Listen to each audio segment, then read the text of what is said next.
Ooh, after reading some of these comments, she's put her foot in it again, hasn't she? So yeah, it's been a while since we've had a Conjuring House update. And that's the thing about the Conjuring House. It's got movies based on it. All these stories, history and lore. This place could be amazing. I think it's either time just to shut it down or have a fresh start. If you go and look up 30 East Drive in the UK, that is booked out every night. Here's some advice for this place. Stop charging ridiculous prices per night and it will fill out every single night over the year. Jackie, step aside. Be the owner, but get a manager. This post just proves that the lady needs one. This is insane. Get someone who genuinely loves the lore and history and place and let them run it. Just like the old owner, Corey.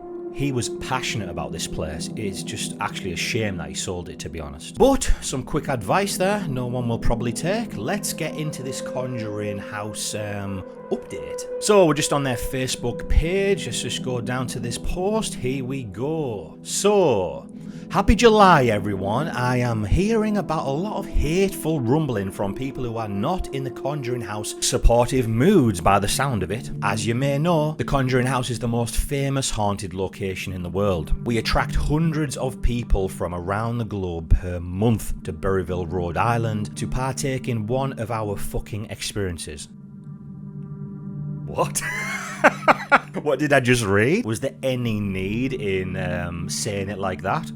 Weird. I am told that some members of the paranormal community and government officials keep attacking the Conjuring House. Ooh, government officials. There are many wonderful paranormal investigators and honest government people who have consistently supported the paranormal field. Many members of the paranormal community have commended the expansion of experiences at the Conjuring House to broaden the interest in paranormal activity that demonstrates the continuity of consciousness. Yeah, like things like camping out in the woods and stuff.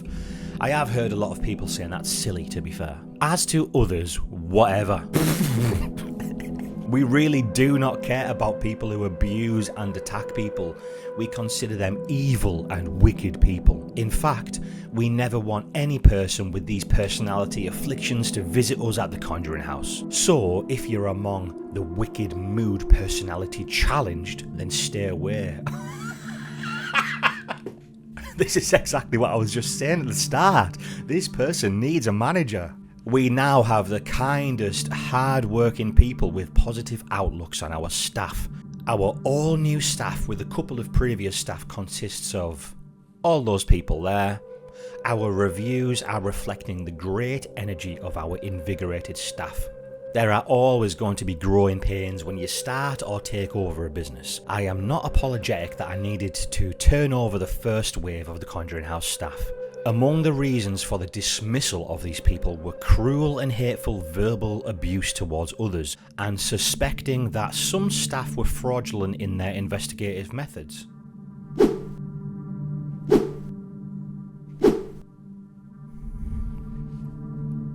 I will never be defeated or destroyed now or at any time in the fucking future.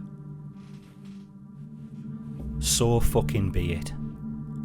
What am I reading? I appreciate the township of Berryville, Rhode Island for their support and guidance. They have helped the Conjuring House to grow its business and attract tourists from around the world since I bought the property and the business in May of 2022. As always, we welcome any and all paranormal curious and paranormal enthusiasts and seasoned paranormal investigators to our location, except hateful, wicked, evil mood personality challenged people. We continue to be thrilled with the people visiting us from around the globe. Every day we meet people who have travelled far and wide with anticipation to have an authentic paranormal experience. We look forward to hosting all of the good and morally upright people because the world is filled with such people much more than the hateful, wicked and low density people that should look in the mirror rather than rage at the people, animals, communities and habitats surrounding them. This post is directed at specific people in the United States and elsewhere who I am told are abusing and attacking people for no fucking reason other than to terrify them from continuing their interest in the continuity of consciousness, i.e. paranormal activity. The state of Rhode Island has defended its business that have come under attack from wicked and evil forces to curtail their freedom of expression. Rhode Island was founded by Roger Williamson in 1636, and he espoused freedom of expression and freedom to practice your personal beliefs regarding the laws of the cosmos. I am told by the state of Rhode Island and the township of Burryville that they will continue to protect and defend the Conjuring House from the people who are trying to hurt our business. And to that, the Conjuring House remains eternally grateful to Rhode Island, Burryville and every other town and community that supports freedom of expression for their residents and their businesses. Wow. I mean, what was that? What was that? Let's look at the comments. Yikes. Paranormal reality TV. Wow, seems like you might want to practice some of that kindness you were preaching. Ouch.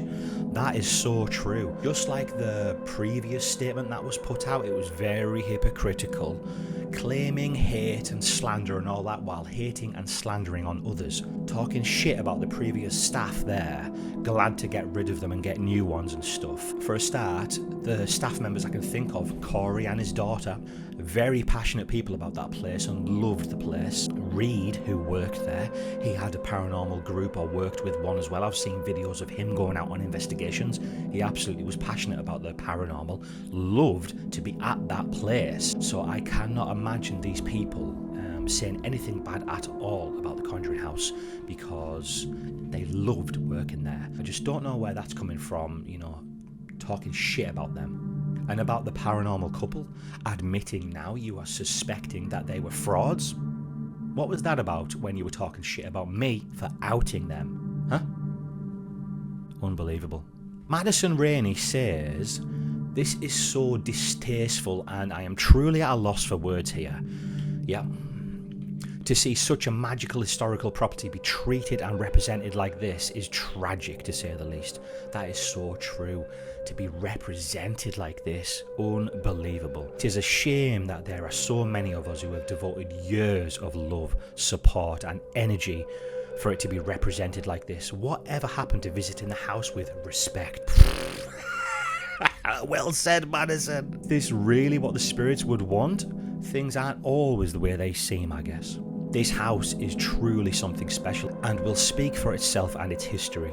There are so many of us here in the paranormal community that share our research and findings from a passion and always output honesty and integrity. I will always forever hold on to my memories I made there and my connections that I've made. Actions speak louder than words, the truth will always prevail. Barbara says, "This is such a shame. I'm appalled at the business owner's rhetoric and unprofessionalism. The issue wasn't the former staff, but the exorbitant pricing." Ooh, yep, that is so true. Like I said at the start, change your pricing and that place will fill out every night. The house could stand on its own merits and attract seasoned and new investigators alike. Its reputation preceded this current owner's greed-fed business practices.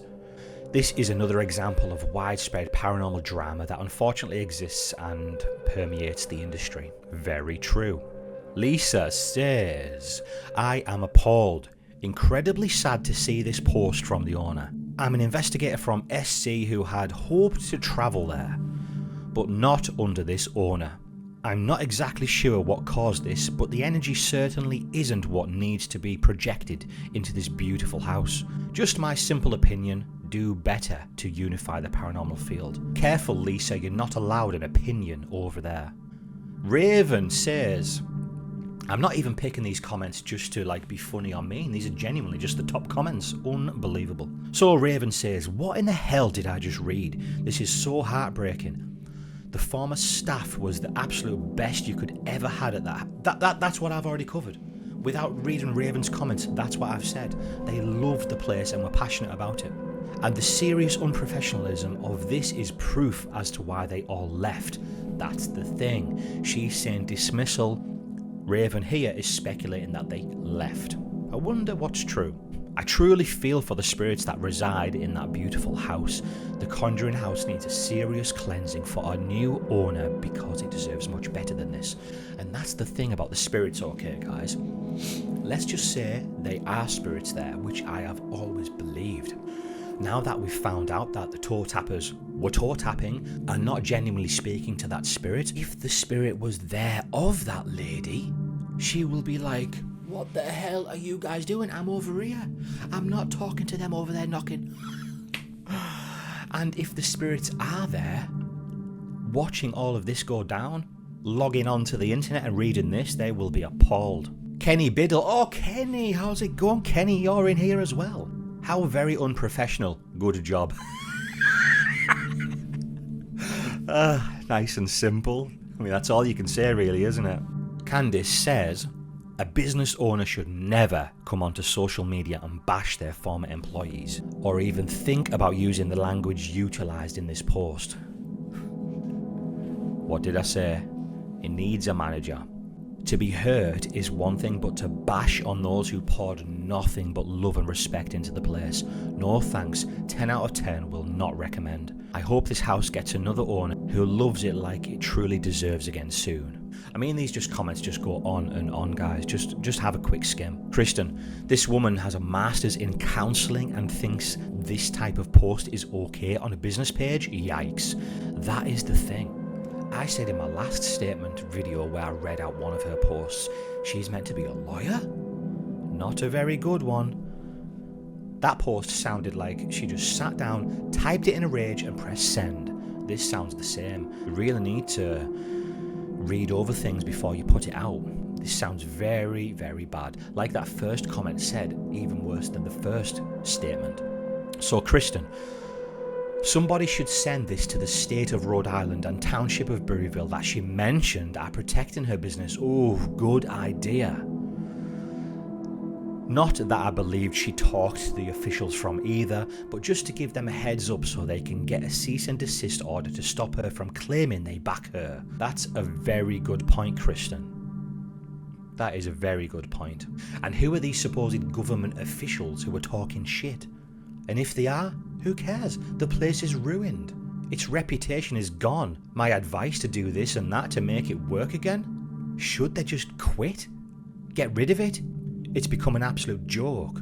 Well, there we go, guys. There's a lot of comments all saying the same stuff. Basically like, WTF. What was that? So if you want to go and check out all of them, there's many, many more. Look, they keep on going, they keep on going. Look at that candle. Rest in peace. Rest in peace, that house. Is it done for? It seems so. I would have absolutely loved to have gone there, but I would never go there now. It's become an absolute joke. Like I called it before in one video, it's the content house. And now there's no content being able to be made there. It's just a house.